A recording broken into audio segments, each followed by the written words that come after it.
प्राचीन समय में हमारे ऋषि मुनियों ने कुछ ऐसे तरीके खोज रखे थे जिनसे वो लंबी आयु तक बीमारियों से मुक्त होकर अपना जीवन जी सकते थे। आज की इस वीडियो में हम उन नियमों में से सबसे प्रमुख नियम का उल्लेख करेंगे जो बेहद ही आसान है और जिसे अपनाकर कोई भी व्यक्ति, आदमी या औरत, बूढ़ा या बच्चा, कोई भी इसे अपनाकर एक बीमारियों से मुक्त स्वस्थ जीवन जी सकता है। इस नियम को समझने के लिए सबसे पहले ये समझिए कि पुराने समय में हमारे ऋषि मुनि सूर्यास्त के बाद कभी भी भोजन नहीं करते थे। चरक संहिता में इसके कारण का उल्लेख करते हुए बताया गया है कि मनुष्य के शरीर में पाचन क्रिया को संचालित करने वाली जठर अग्नि होती है, जिसे कुछ लोग पाचन अग्नि के नाम से भी जानते हैं। और ये जठर अग्नि यानी कि पाचन अग्नि सूर्य के संपर्क के साथ ही अच्छे तरीके से काम कर पाती है। और जब सूर्यास्त के बाद कोई मनुष्य भोजन करता है तो रात के समय उसकी पाचन अग्नि सक्रिय नहीं होती है, जिसके कारण धीरे धीरे पाचन क्रिया का काम बाधित होने लगता है और इसी कारण समय के साथ शरीर में बीमारियों का जन्म होने लगता है। यहीं से ही सभी बीमारियों का मूल पैदा होता है। अगर इस मूल को यहीं पर खत्म कर दिया जाए, मिटा दिया जाए, तो एक शरीर जीवन भर बीमारियों से मुक्त रह सकता है।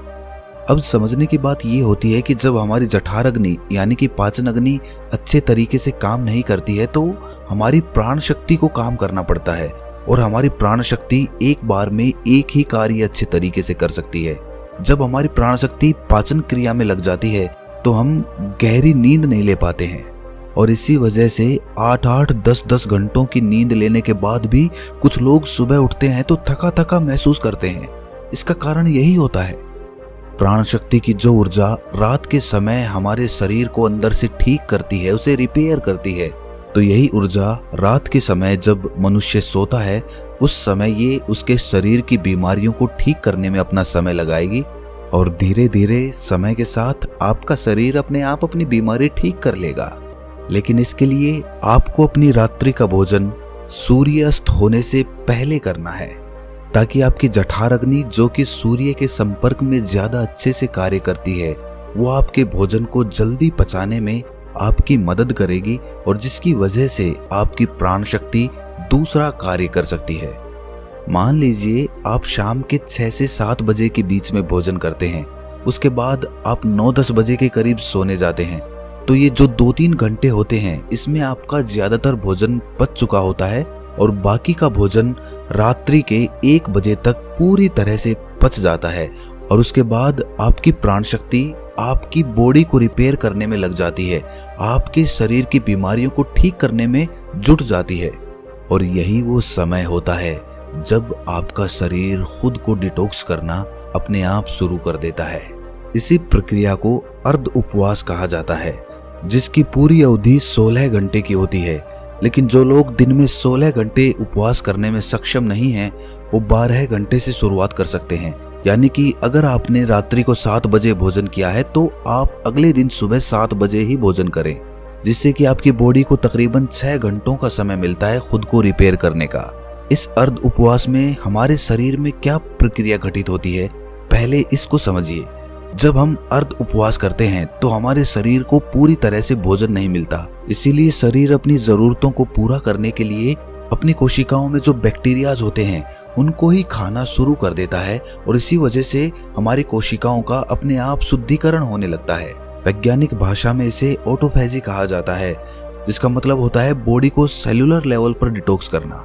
सिर्फ 21 दिन के लिए जो मनुष्य इस प्रक्रिया को अपना लेता है उसकी त्वचा में निखार आने लगता है, उसके बाल गिरने कम हो जाते हैं, सुबह अच्छी ताजगी होती है, रात को नींद गहरी आती है और मानसिक तनाव बिल्कुल मिट जाता है।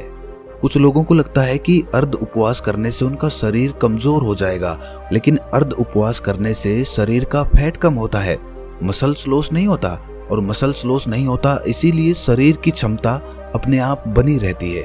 अब तक आप ये समझ चुके हैं कि आपकी प्राण शक्ति आपकी बीमारियों को दूर करने के लिए किस प्रकार कार्य करती है, किस समय आपको भोजन करना चाहिए ताकि आपकी प्राण शक्ति पूरी ऊर्जा के साथ काम कर सके।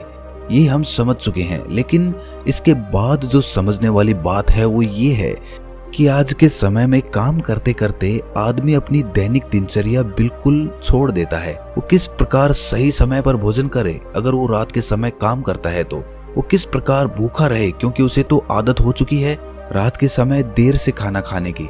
और कुछ लोगों के साथ समस्या ऐसी है कि वो भूखे नहीं रह सकते, थोड़ी थोड़ी देर में उन्हें भूख लगती रहती है। तो ऐसे लोग किस प्रकार इस प्रक्रिया का लाभ उठा सकते हैं? देखिए, अगर आप 16 घंटे का उपवास कर रहे हैं तो उसके लिए आपको बीच बीच में कुछ लिक्विड चाहिए, जिससे आपकी बॉडी भी हाइड्रेटेड रह पाए और आपके शरीर की डिटॉक्स करने की प्रक्रिया भी तेज हो जाए। शुरुआत में अगर आप अपना रात्रि का भोजन 7 बजे कर लेते हैं तो आपको 10 बजे तक भूख लगेगी ही लगेगी। उस समय जब आपको भूख लगे तो उस समय आप नारियल पानी पी सकते हैं।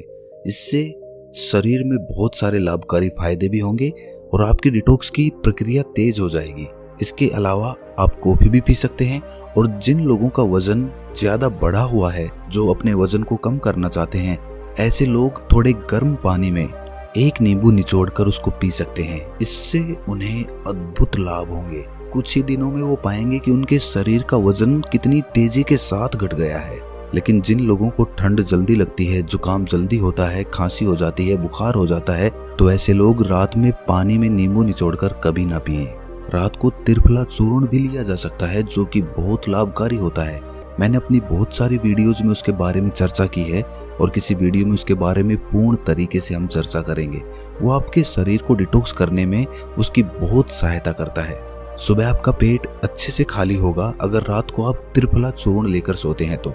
जिन लोगों को डायबिटीज या फिर शुगर की प्रॉब्लम रहती है, ऐसे लोग अर्ध उपवास पूरा करने के बाद जब अपना पहला भोजन करते हैं, यानी कि सुबह ब्रेकफास्ट जब वो करते हैं, तो हल्के गर्म पानी में एप्पल साइडर का विनेगर, दालचीनी का पाउडर और ऊपर से 1 नींबू निचोड़कर पी सकते हैं। इससे उन्हें डायबिटीज में बहुत राहत मिलेगी और कुछ ही समय में उनके रिजल्ट्स बिल्कुल चेंज हो जाएंगे। उनका शुगर लेवल, डायबिटीज बिल्कुल मेंटेन होने लगेगा। जिन लोगों को हार्ट की प्रॉब्लम ज्यादा रहती है, ऐसे लोग सुबह ब्रेकफास्ट में घिया या फिर कद्दू का जूस ले सकते हैं। ये उनकी त्वचा के लिए, उनकी बॉडी को डिटॉक्स करने के लिए और हार्ट के लिए सबसे ज्यादा बेनिफिशियल होता है। जिन लोगों का डाइजेशन ठीक नहीं होता है, ऐसे लोग पानी में अजवाइन और जीरा गर्म करके उस पानी को ठंडा करके पी सकते हैं। इससे उनकी पाचन क्रिया बहुत सुलभ हो जाएगी। और जिन लोगों को अर्ध उपवास करने में दिक्कत होती है, बार बार भूख लगती है, तो ऐसे लोग हल्के गर्म पानी में शहद मिलाकर पी सकते हैं। ये उनकी भूख को मिटा देगा और उनके शरीर को डिटॉक्स करने में बहुत मददगारी साबित होगा। कुछ लोग जल्दी रिजल्ट्स पाने के लिए हफ्ते में 2-2 दिन उपवास करते हैं, लेकिन फिर 5 दिन पेट भर भर के भोजन करते हैं। इससे उनको जल्दी रिजल्ट्स तो मिल जाते हैं, लेकिन ज्यादा समय तक ऐसे रिजल्ट्स टिकाऊ नहीं होते। अर्ध उपवास यानी कि इंटरमिटेंट फास्टिंग धीरे धीरे रिजल्ट दिखाती है, लेकिन इसके जो रिजल्ट होते हैं वो परमानेंट होते हैं। इसमें ऐसा नहीं होता है कि जैसे ही आपने फास्टिंग करनी छोड़ी वैसे ही आपका फिर से वही हाल हो गया। इसमें एक बार आपके शरीर को जो फायदे हो गए वो बहुत समय तक मिटते नहीं हैं। देखिए, हर कोई इंटरमिटेंट फास्टिंग यानी कि अर्ध उपवास कर भी नहीं सकता है, क्योंकि जो स्पोर्ट्समैन होता है, जो खेल कूद में होते हैं, उनके शरीर को रेगुलर डाइट चाहिए होती है, क्योंकि उनके लिए हेल्थ से ज्यादा परफॉर्मेंस जरूरी होती है।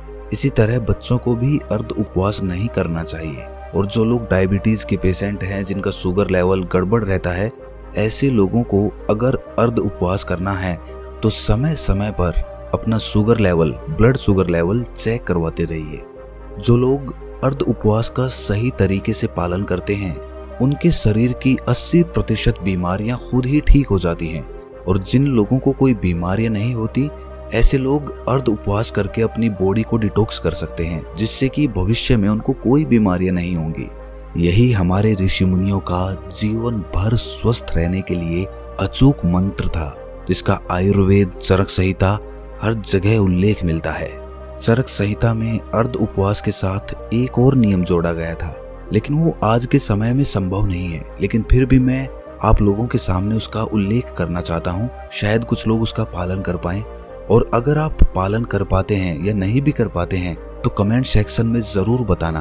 देखिए, पुराने समय में जो खाना पकता था वो मिट्टी के बर्तनों में पकता था, और ये बहुत जरूरी होता था कि उस खाने को पकाने के लिए उसमें वायु का स्पर्श हो उसमें प्रकाश का भी स्पर्श हो, उसमें अग्नि का स्पर्श हो और उसमें मिट्टी का भी स्पर्श हो। अब उस समय मिट्टी का तो बर्तन ही होता था, अग्नि का स्पर्श खाने को पकाने के लिए दिया जाता था। अब सूर्यास्त से अगर पहले खाना पकेगा तो उसमें प्रकाश का भी स्पर्श आ जाएगा और वायु का भी स्पर्श आ जाएगा, क्योंकि खाना प्रेशर कुकर में नहीं पकता था, खुले बर्तन में पकता था, जिससे वायु उसको स्पर्श कर सके। लेकिन आजकल की जीवन शैली में ये संभव नहीं है, इसीलिए कम से कम हम अर्ध उपवास करना तो सीखें। चाहे हम उस तरह का भोजन तैयार नहीं कर पा रहे, लेकिन अर्ध उपवास करके अपने शरीर को फायदा तो पहुंचा सकते हैं। दोस्तों, हमारा उद्देश्य आपको हर तरह के डॉक्टरों से दूर रखना है। हम चाहते हैं कि आप अपने शरीर का विज्ञान खुद सीखें, खुद उसके चिकित्सक बने, क्योंकि हर इंसान का शरीर अलग होता है और हर इंसान जितना अपने शरीर को खुद पहचानता है, दूसरा कोई नहीं पहचान सकता। इसीलिए खुद पर विश्वास करिए और जो भी नियम मैं आपको बता रहा हूँ, बस कुछ दिनों तक उसका पालन करके देखिए। कोई पैसा नहीं लगेगा, फ्री का उपचार है, करके देख लो और उसके बाद आप अपने जीवन में क्या बदलाव महसूस करते हैं उसको कमेंट सेक्शन में लिखकर जरूर बताएं, क्योंकि यही हमारा पुरस्कार होता है। तो दोस्तों, कैसी लगी ये वीडियो आपको कमेंट सेक्शन में जरूर बताना, और अच्छी लगी हो तो इस चैनल को सब्सक्राइब करके नोटिफिकेशन बेल को जरूर प्रेस कर देना। तो मिलते हैं अगली वीडियो में, तब तक के लिए अपना ख्याल रखें।